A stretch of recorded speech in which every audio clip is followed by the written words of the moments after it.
नमस्कार श्रोतेहो. चपराक प्रस्तुत घनश्याम पाटील लिखित किस्सा इलेक्शनच्या या नवीन भागामध्ये आपल्या सर्वांचे स्वागत आहे. आजचा किस्सा आहे लोकप्रतिनिधी कामाचा.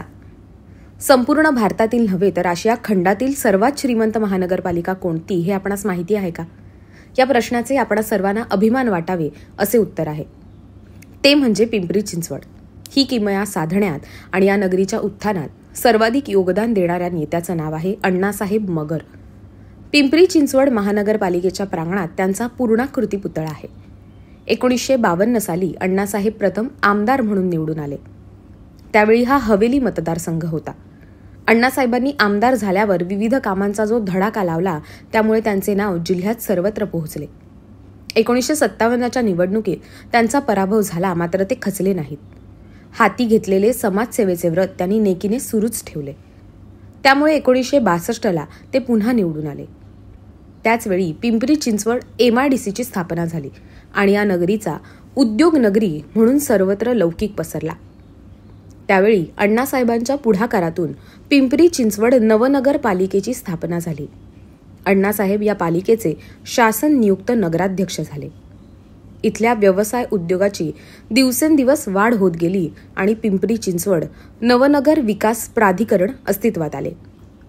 त्याचे पहिले अध्यक्ष होण्याचा मानही अण्णासाहेबांनाच मिळाला. 1972च्या निवडणुकीत ते चौथ्यांदा आमदार झाले.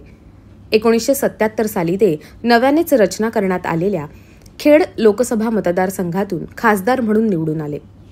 या शहराच्या सर्वांगीण विकासात अण्णासाहेब मगर यांचे योगदान बहुमोल आहे.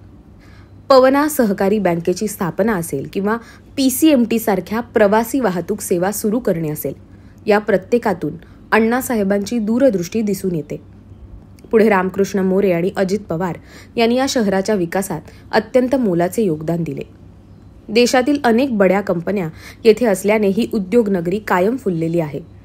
लाखो कामगारांना रोजगार उपलब्ध करून देणाऱ्या पिंपरी चिंचवड नगरीचा विकास लुभावणारा आहे. आपण विदेशात आलोय की काय असे वाटण्या इतपत अनेक भागांच्या सुधारणा झाल्या आहेत. या महानगरपालिकेतील बराचसा भाग बारामती लोकसभा मतदारसंघाला जोडला आहे, तर भोसरी विधानसभा मतदारसंघ शिरूर लोकसभा मतदारसंघात येतो. या शहराने अनेकांच्या पोटाचा प्रश्न सोडवला. बारामती, शिरूर, मावळ आणि पुणे लोकसभा मतदारसंघावरही इथल्या श्रमिकांच्या भूमिकेचा वाटा मोठा ठरतो. तब्बल 4 खासदारांच्या यश अपयशात वाटेकरी ठरणाऱ्या पिंपरी चिंचवड भागातील श्रमिकांना आजच्या काळातही सन्मानाने आणि भयमुक्त जगता यावे यासाठी अण्णासाहेब मगर यांच्यासारखे कार्यक्षम लोकप्रतिनिधी लाभोत, हीच सदिच्छा.